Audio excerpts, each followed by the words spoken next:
what is that a coping mechanism? Why are you that way? And you and I talked about some little things about you recently, and it's really getting you to think about it. And I'm loving that, by the way. I'm glad that I can be an instigator in making you stop being so resolute that this is just how I am and how I deal with things. And I'm like, okay, but why? Why are you that way, Brittany? But why? You know, you've taught me that great question of just constantly asking why. And I think it's helping that you're thinking through that. But yeah, we hang on to those coping mechanisms. And yeah, you had the bulimia when you were younger, but that's your coping mechanism. And when you get in that situation where you have the hurt cycle get kicked back in, even if it's a different context, it's still a hurt cycle that your body's like, oh yeah, this is what you do when you're in that hurt cycle. And so, and it was at 20, but it was more recently than that you had that. And look, there's no shame in this. Like when you hear us talking about getting back on the hurt cycle and trying to break that, like just know we both are there. We both have those moments, and you're going to have those relapse moments.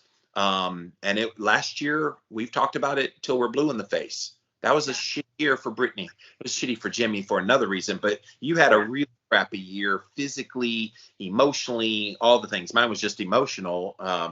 So you had a lot going on, and I think in the midst of that, you had some moments where you're just like, ugh, and you got back into some familiar patterns, and it's again a part of this hurt. I'm going to say it again: harmful, unchanging, repeating trauma. You have to be aware of it to then deal with it, because if you're not aware of it, you just fall into this trap of that's just the way I am, and that's the way I handle things. Yeah, I feel like we've said it so many times, like unknowingly, like we have to go ahead and say what the heal cycle is. So we'll go back to hurt cycle and dive in a little bit more. But so you understand, the heal cycle is healthy emotional awareness learning. Like how many times have we said, even last year when I was in the depths of it, I had become aware that my response and my coping mechanism was bulimia. And so I began to look for that in these high stress moments. I started looking out, and I found ways to get off the hurt cycle and just onto emotional awareness. And even if during the day, all I could think about is binging, if all I could think about, I would sit on my couch and try to move towards this feeling doesn't have to overcome me. This feeling doesn't have to be who I am. This feeling doesn't have to define me. It doesn't have to take over. And I just would literally keep like over and over and over again. And sometimes when your response is something like that, that's going to hurt your body, when you have a trigger, and I'm trying to think what I'm trying to say, a coping mechanism. If it's a coping mechanism that's not going to help you, you can replace it with another coping mechanism. If you're not at the point, or you're just like so overwhelmed, I can't get off this cycle right now, I need something to help me cope, just don't turn to the negative things.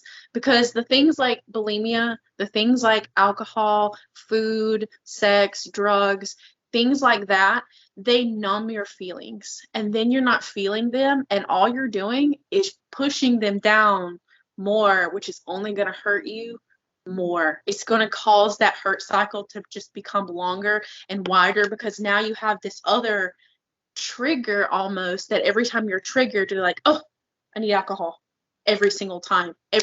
Like for me with bulimia, I had to become aware that that is how I coped. And so it made my circle bigger, because now I'm not just dealing with the harmful, unchanging, repeating trauma. Now I'm dealing with the harmful, unchanging, repeating coping mechanism. So yeah, and the trauma has little coping mechanism babies everywhere, because we don't usually just have one coping mechanism. We usually come up with a bunch of them, and maybe they evolve over the years, and then they become so familiar that you say, that's just the way I am, that's what I do. Yes, I'm stepping on Miss Thang's toes here a little bit, because she knows what I'm talking about. And it's good to like ask yourself, why are you that way? At this biohacking conference, several people are like, I love One Step Deeper. So we got fans everywhere. And they were like, I love how you guys talk about how you fall into these belief systems just because that's how you had to cope with things. And then that belief. And so we got people asking themselves, why do I believe what I believe? Why do I do this when this happens? And it's all what we're talking about here, trying to get these harmful, unchanging, repeating traumas under control. We have to get all the ramifications that come from that under control as well. And it's like have you ever seen that cartoon? I think it's Donald Duck or Mickey Mouse or something, and they cover up one hole, but then water comes out another hole, so then they cover up that, water comes up, and they're constantly trying to cover up holes. That is us, you guys, trying to stop all of these coping mechanisms from our traumas that are still haunting us to this day. And look, you're going to have to learn to live with some of them, maybe like recognize what they are, reframe them, have a better way, but some of them will just be a part of who you are. I mean, I'm old enough now.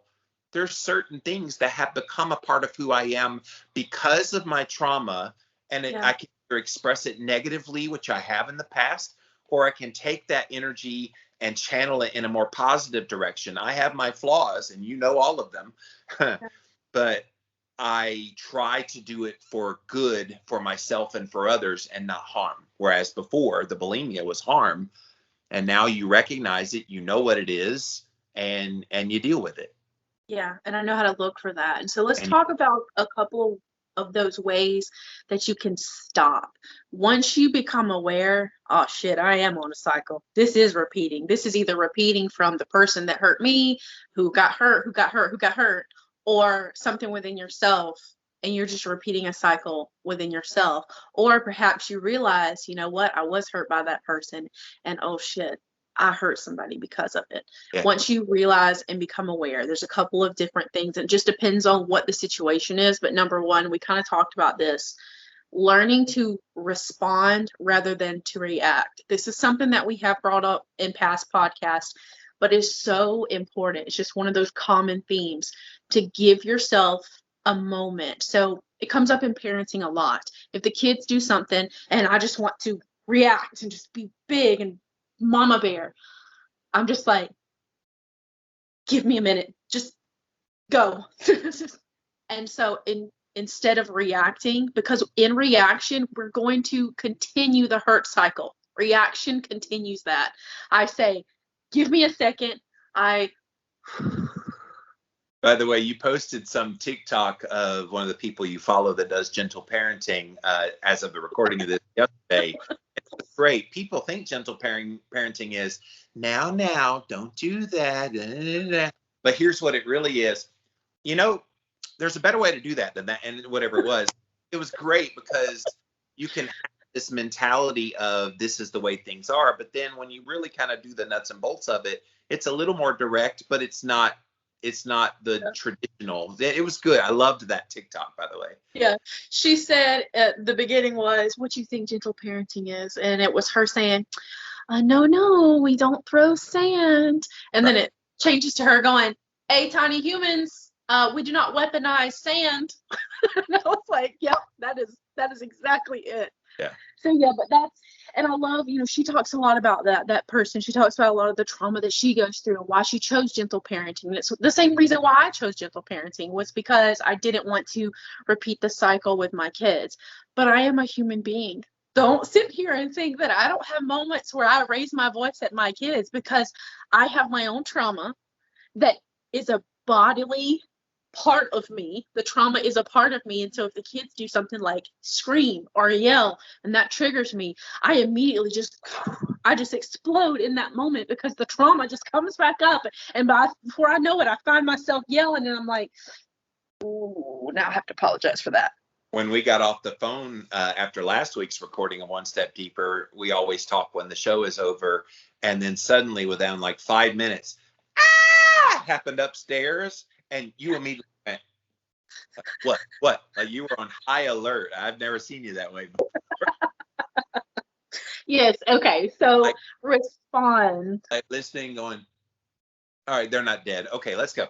Or maybe they are dead. There was no residual crying, so they were okay.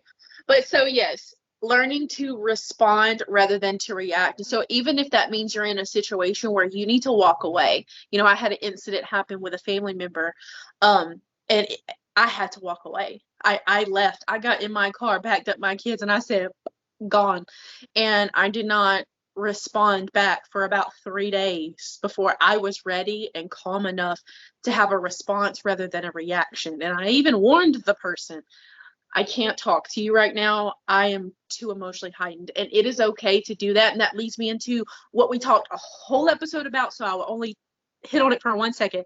You set the boundaries that you need to, and that helps stop the cycle. Setting the boundaries and saying, no, you will not cross this. It stops that cycle as well. But please go listen to 43. Please go listen to episode 43, and we talk all about boundaries. Okay, it was a great episode. So 43 goes into the get a boundary. Yeah. I'm sorry. Sometimes those boundaries are Brittany just goes away. So I turn my phone on do not disturb and still I get phone calls that mess it up. It must be somebody that loves you. Oh goodness, somebody that probably wants to sell me some insurance. If it's not Wild Man, it's Jimmy. If it's not Jimmy, it's Cammy. So you've got lots of people text you. Okay, so another one that you can do to help get off this cycle, and this is a way long ago episode. I'm talking like episode 13, a way long time ago. Reparent yourself. If part of your hurt cycle comes from your parents, you have to learn that what they did, if it hurt you, it's not okay to continue that cycle. Okay. And, we don't have to go long here. Just learn to reparent yourself and learn how to speak to yourself in that gentle parenting. Me and Brittany go on, I don't remember that episode, but the gentle parenting episode that me and Brittany talked about, we kind of hit on this subject as well, as we've had to deal with our own traumas while simultaneously parenting our children so that we don't traumatize them. And it becomes a little overwhelming. But reparenting yourself while either parenting your child or while you're in a relationship, reparenting yourself and understanding, that can really help stop these hurt cycles and not pass hurt on to anybody else. By the way, guys, if you're watching on YouTube, you can go do a search on YouTube for One Step Deeper, and then the episode number we give you. You can put that in quotation marks, and it'll pop right up. That's how you'll find it. If you're listening on the podcast, same thing. Go to our website, onestepdeeperpodcast.com. Type in just the episode number, and again, that episode will pop up right there. So if anytime you hear us talking about past episodes and you're truly curious, that's how you can find those. So. Yeah. So getting off the hurt cycle, and there's a lot of hurts that we just carry, and some people, and we've talked about this before, carry the hurts their whole lives and never deal with it. Like, how do you get off of these harmful, unchanging, repeating traumas? First of all, you gotta acknowledge them. And this is where sometimes the help of a really trusted friend, you've been my closest confidant. I brag on you all the time. Love you so much. You've been wonderful for me, helping me get through a lot of my harmful, unchanging, repeating traumas. And hopefully I've helped you in the same way. But sometimes you need even more than that. You need some professional help. I know you've seen some counseling and got some help from a therapist. So have I. I've had a life coach that was a therapist, helped me for a while. I've kind of graduated from her. I'm okay a little bit more now. Might hire her back every once in a while, just kind of make sure things are on the up and up. But you've got to be conscious of it, because if you don't even acknowledge that it exists and you're like, oh, well, that's just a part of me. No, like, be aware of your own destructive behaviors in response to it. And look, you've pointed things out to me that I didn't even realize were that very thing. And it took someone, when we first became friends, you were an outsider, kind of observing and going, well, what is that? And then I'm like, oh, it's just isn't that normal? And you're like, no, holy crap. And so have those people that trust, that they trust you, that are willing to speak truth and not be afraid of losing the friendship. I've never felt afraid of losing the friendship with you over something I say to you in confidence together. And so those things are helpful, but it starts with you recognizing that there is something going on that needs to be addressed. Yeah, I was tearing up as you were talking, just thinking about my dad, who has been on his own hurt cycle